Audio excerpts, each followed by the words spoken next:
The next chapter of the Warworld Saga begins, for the Warworld Revolution has begun.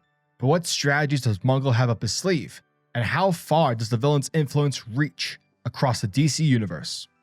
Hot damn it, stick, folks.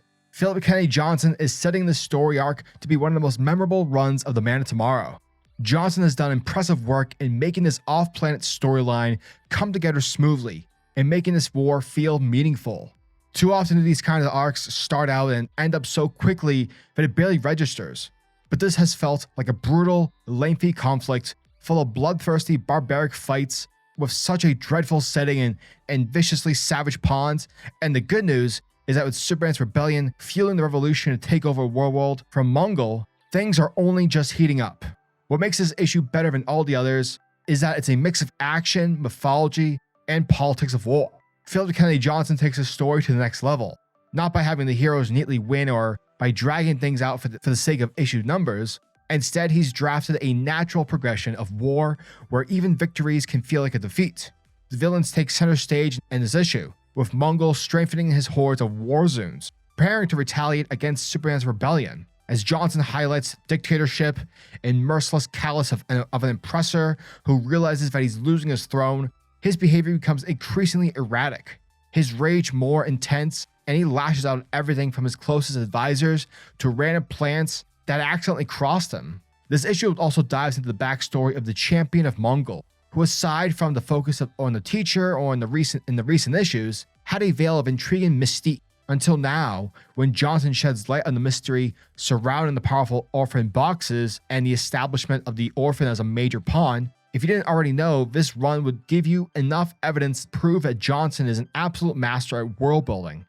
It's even more apparent as, with an only single panel, Johnson establishes the Mother, aka the Batman Who Laughs, as a threat arguably bigger than that of Mongul himself.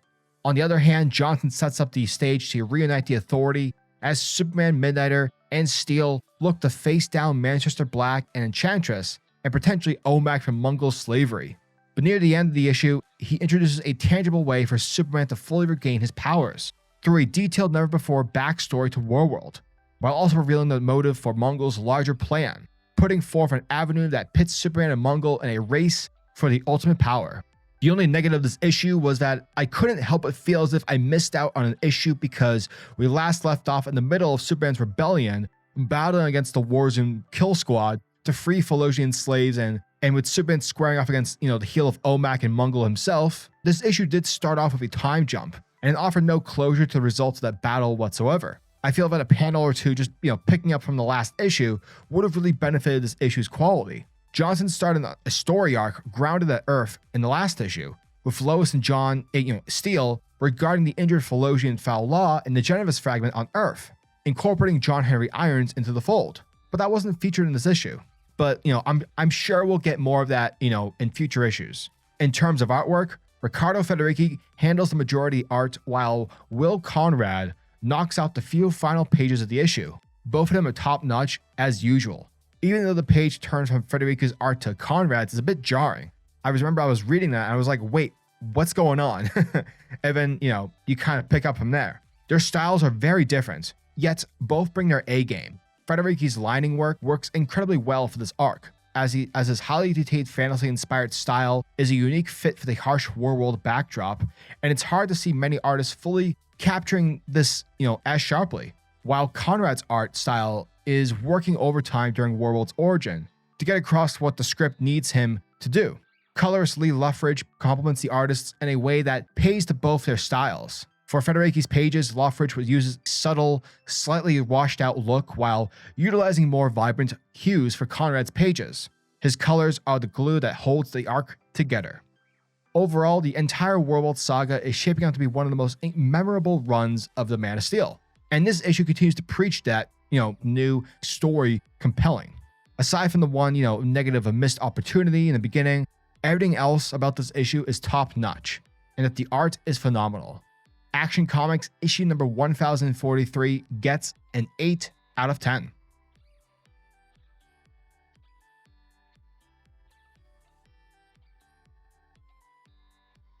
Our story today picks up with Superman leading the rebellion to lay siege against the Teacher's Citadel. But while this is going on, Clark narrates an entry from his journal, titled Lois and John, in which he reminds himself that although he's vulnerable on Warworld, he has to be the unblooded sword to save the people who are relying on him, and do whatever it takes to get back to his wife and son. Meanwhile, inside the Citadel, Manchester Black screams in agony, ensnared inside a machine of the teacher's making, who's been holding Black captive, as vengeance for the scars that Black left on his face during the authorities' initial battle against Mongul and his champions, and he's been endlessly experimenting and torturing Black ever since, hoping to use his telepathic powers to physically manifest horrific creatures from Black nightmares that will rip Superman and his allies to shreds. However, knowing that his time has run out and the rebels are, at his door, the teacher rushes to deactivate the machine. But that's when Superman storms the Citadel armed with an orphan box, as they blow up the machine with a devastating blast, and sends the teacher reeling, who orders the orphan to command the Darling and rip the intruders apart. With Midnighter and Steel trying to fight back against Mega Robot, Krillix X lets Superman know that the orphan and the Darling rely on one another, so incapacitating one would immobilize the other. Not knowing if this is a real child inside the orphan's pod, or if it even knows what it's doing, Superman realizes that no matter what, a monstrous mecha robot that houses the child has to die. Thus, the Man of Steel uses his sword to hack off the orphan's pod from the Darling, severing the connection between the two. With that, Natasha Iron uses the orphan box to blast the Darling into oblivion, before helping Manchester Black back to his feet, who introduces Superman and the rebels to the teacher. Picking up in the necropolis, the bizarre terrain within the depths of Warworld, we see that the below surface is changing its shape, as a mysterious cloaked figure steps through a portal. Using an orphan box, it portals through to Lord Mongul, trying to warn him against the destruction of the necropolis. But he who holds all the chains lets it know of the capture of the teacher during the siege of the Citadel, and how the teacher's reluctance to leave in his lab led to his pride, casting Mongul not only the death of one of his most important champions, but also the loss of his most valuable asset, aka the orphan, to the rebels. Which is why Mongul seeks to retaliate by demolishing the necropolis in search of the rebels' camp, mining Genesis in the process. However, as the cloaked figure tries to warn Lord Mongul that the Genesis is the life's blood of the Warworld, and that if he takes too much of it, the Great Worms will die, the atmosphere will become unstable, and the planet's core might even combust, just like Krypton's. But Mongul holds it accountable to its hypocrisy, asking if he was not the one that started this entire shebang. And from there, he lets the lone cloaked individual know that once Superman's rebellion is dead and the secrets of the necropolis are his, nothing else will matter.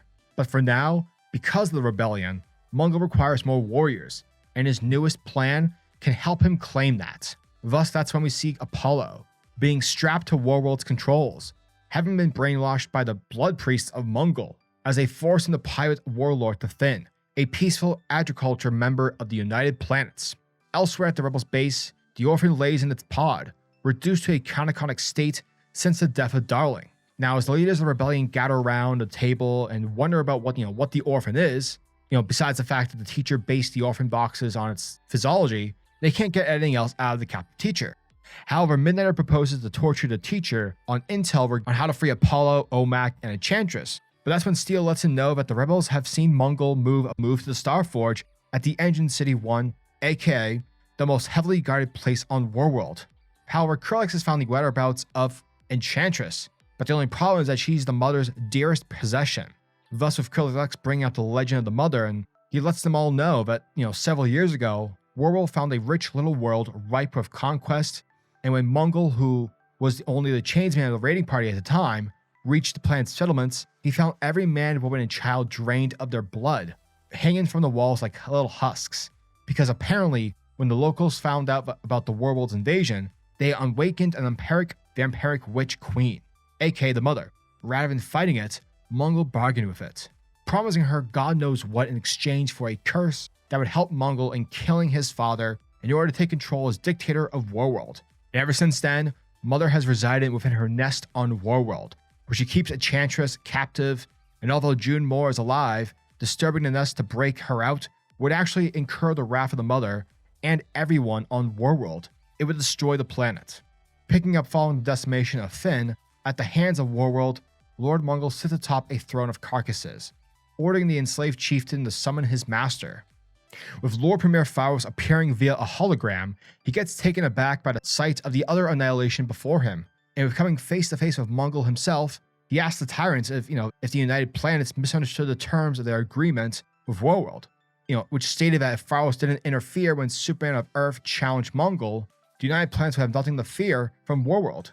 But Mongul doubts Pharos' fealty because Warzone spies have given him intel to Mongul regarding a new class of war engines that the United Planets now possess, a winged battle automation of Thanagarian make, which has the potential to propel even a Warworld battleship, and were specifically designed for such a purpose.